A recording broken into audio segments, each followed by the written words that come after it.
I guess from this point forward, I'm going to be calling myself the cool strict teacher. Now, being the cool strict teacher, it is sometimes hard to have that balance, but I have a few tips on how you can become the cool strict teacher.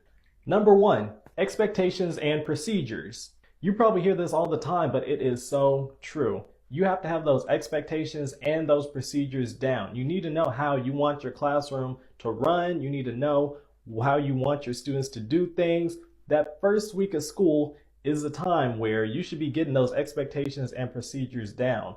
You should be doing 90% expectations and procedures that first week. And before school even starts, you need to know the procedures. Like, do you want them to sharpen their own pencils? Are you going to have hand signals? How do you want them to line up? And what is going to happen if they're not following expectations? For example, the way I do it, my students know they're to stand up, push in their chairs quietly, and walk to the line if we're lining up without talking. If I hear talking, I make them all sit back down and we try again.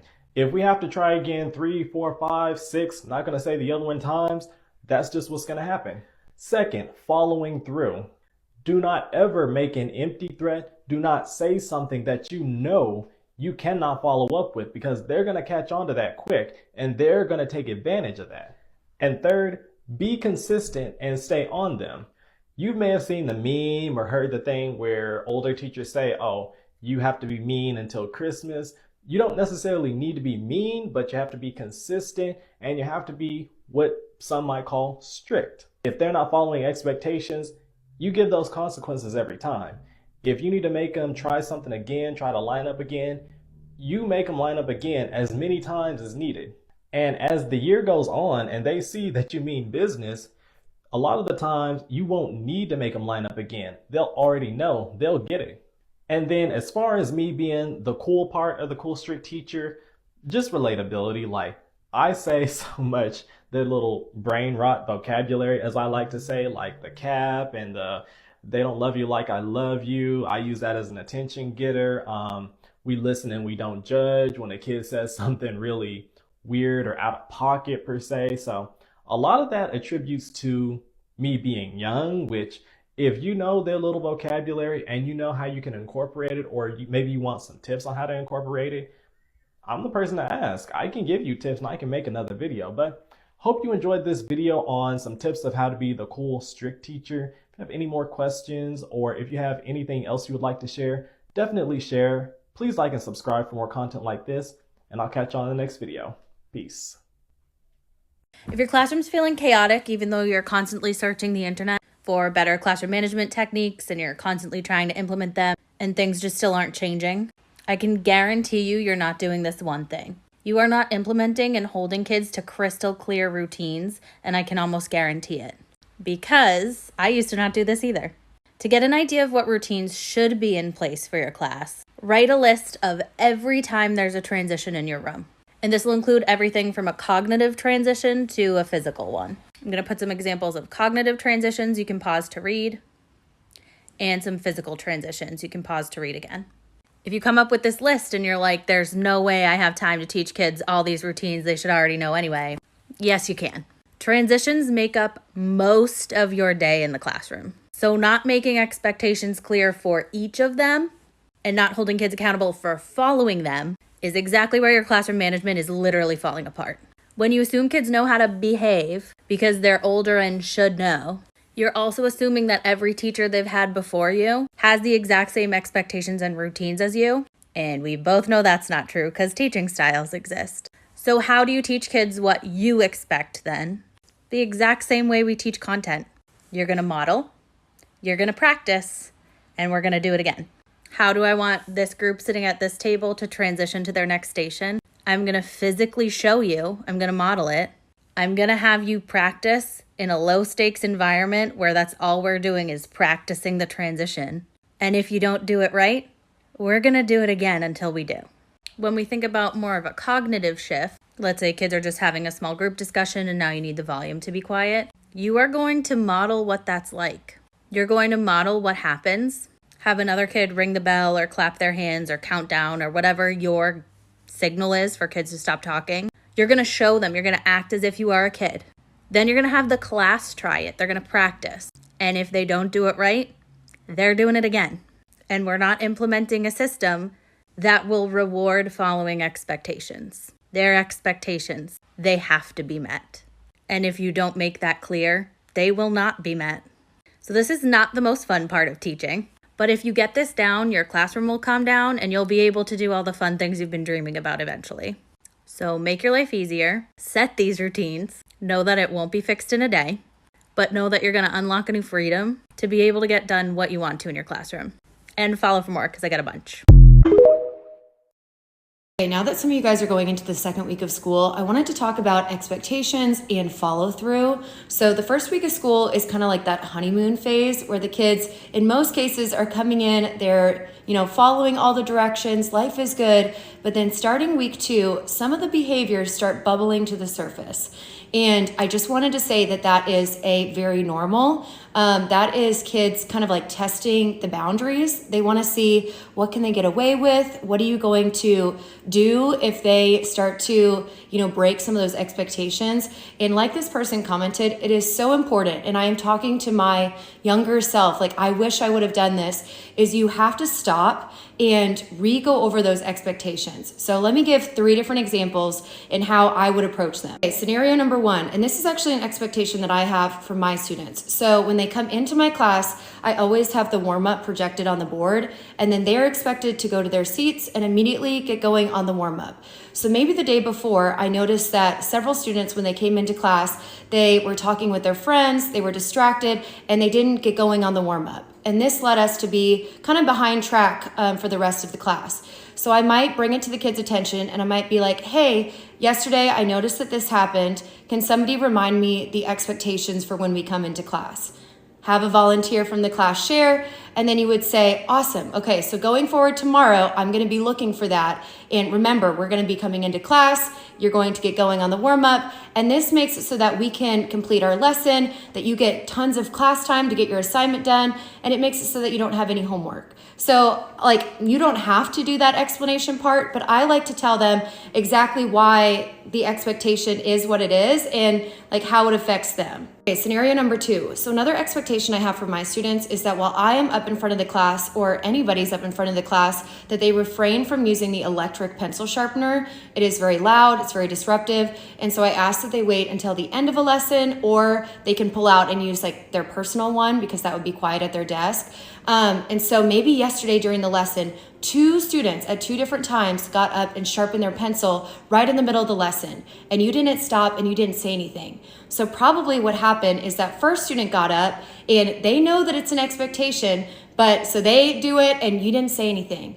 And so then the other students in the class saw that you didn't make a big deal out of it. So then that's probably what prompted that second person to go up and sharpen, because they're like, oh, she said it was an expectation, but there really wasn't any follow through. So they thought that they could get away with it. That's why it's so important to have the follow through and to stop and reteach if you need to re-go over those expectations.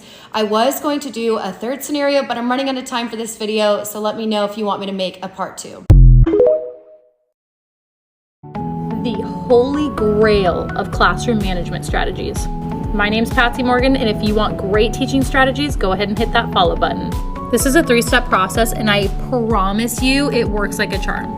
First things first, you have to have extremely clear routines and expectations. If you don't have those, click on the link in my bio. I have a 50-page PowerPoint of very clear routines and expectations that I am already using. 2, kids have to raise their hand for permission to speak or leave their seat. I'm telling you, this will relieve you of so much stress. And in the PowerPoint, I have sign language for every single type of signal you could ever think of. Everything from getting water to getting a tissue to speaking to sharing to a question to an answer. I have it all. And 3, you have to have a system for positive and poor behavior in place. And you have to follow through. If you want to see the system I use, comment below. For more teaching tips, follow Professor Patsy. I truly feel like I was blessed with the gift of classroom management. Almost never have to repeat myself, have to send kids to the office, whatever, because when I ask my students to do something, they pretty much do it. And if they don't, I have a really good toolbox of things to convince them to do what I want them to do without them even knowing. So I'm going to tell you guys one of my favorite classroom management strategies that I use when I notice that students are off task. It's literally so simple, so easy, but so effective. Made my life so much easier when I started using it. As soon as you tell a student to stop doing something or to get on task, their first response is usually, oh, I was just doing this. Oh, I didn't even do anything. I do not like having that argument. So to avoid that, I don't say anything to them unless I absolutely have to. If I notice that a student or a group of students or a couple students are not doing what they're supposed to be doing, I don't say anything to them. I actually just let them be, and I will give my attention to the students that are doing what they're supposed to be doing. It helps me to avoid so much conflict and confrontation, and I'll be specific with my compliments. For example, they're supposed to be working on a specific page in their book. If I see that there's a student that's not on that page, I'll say, thank you so much to my friends who are open to page 67. And then the students who are not, that just gives them a warning without me having to embarrass them or call them out. With elementary schoolers, at least, they love, love, love praise. So they're going to quickly go ahead and do what you're complimenting everybody else on because they want to compliment too. Once I see them move to follow the expectation, I give them praise as well. Really good job following this expectation, but also next time I need you to do it a lot quicker so that we can get along with our lesson. Letting them know your boundary, but also letting them know that you see what they're doing right so that they can keep doing what they're doing right and stop doing what they're doing wrong in the future. So next time you're in your classroom and you notice some kids off task or not doing what they're supposed to be, not following expectations, instead of telling them about it, try telling the kids who are how appreciative you are for them and be specific with what they're doing right and see if the other kids catch on without you even having to say anything to them. Okay, that's it. You guys are all gonna owe recess now. You guys have been talkative my entire lesson that I've had up to here with this. You know, I've warned you multiple times about our expectations and you guys aren't following them. That's not fair. I wasn't even talking. I know it's not fair, but at the same time, like, it's too difficult for me to figure out who's talking right now. And it's easier. You guys all owe recess. All right, guys. Class? Yes. All right. I know you guys are really talkative right now. I can see that. So tell you what we'll do. Let's take a break. I'll give you guys 3 minutes to talk to your friends for a moment. If you don't want to talk to anyone, you can do the problem we're going to do up here with me. But I want you guys to talk to somebody, get it out of your system. And then when we come back, we're going to focus on our lesson. Sound good? All right. Ready? Never talk or teach over your students. If you're finding that at the end of the day, you're losing your voice because when you call for their attention, they're not giving it to you. So instead, you just start talking louder. All you're doing is teaching students that in your class, if they don't quiet down, you'll just get louder and that you don't fully expect them to give you their full and undivided attention. And what you need to solve this problem is not a good attention getter, not hocus pocus, everybody focus, not cat time, pause, not waterfall, shh. Something cute would be fun, but that's not what you need. You need to do just 3 things in order to get students' attention so that you can teach effectively and they can improve their learning in your classroom. The first thing you need to do is to clarify exactly what you expect when you call for their attention. I would just do the countdown from 5. That gives them time to wrap up their discussions or finish their work, put down their pencils, and give you their attention. So the first thing is to clarify exactly what you expect when you call for their attention. And the second thing is that you're gonna practice this with something fun. So maybe you give them some fun little discussions, you give them something fun to draw on their tables on little whiteboards or something, but they know that once you call for their attention, it's pens down, it's discussion stops, and it's giving you their full and undivided attention, waiting for the next task. And the third thing you're going to need to do is to enforce this with consequences for the students who are just not meeting your expectation and they're just pushing the envelope by not giving you their attention or they're not quieting down. And this would be the hardest part for a lot of teachers who struggle with giving consequences. But it might just look like this. Michael and Sarah, when the bell rings, I need you guys to stay in just for about 30 seconds. We're going to practice how you give me your attention when I call for it. Those three things will save your voice at the end of the day and help you become a much better teacher and tell your students that you're serious about the time when you're teaching, that you need their attention. Clarify the expectations, review and practice with them, and then enforce with consequences when needed. Hey, Dr. Mosley here with strategies to help with effective classroom management. And the strategies we're going to talk about today is strategies to handle disruptive behavior. And we know sometimes you can have those students that can be disruptive in your class. And number one, you got to always remember to stay calm and stay composed. Don't allow students to rattle your cage to the point where they know that they're rattling you, because otherwise they'll continue to rattle you. It's like a joy of a student to say, I rattled the teacher. So always remember to stay calm, stay composed, keep your demeanor, be mindful of your tone, your interaction with students, especially now in this day and age of social media. Kids will pull out a phone in a heartbeat and record you and catch you at a bad moment. And when they catch you at a bad moment, once that's out there, it's kind of hard to shake that. Second, you want to set clear expectations. You want to be clear with students, what you expect, what you're going to do, what you expect from them, and be make sure that you follow through with what you said you were going to do. Otherwise, students won't take you seriously. Redirect negative behavior. Use positive reinforcement, redirectment techniques. So, focus on the positive.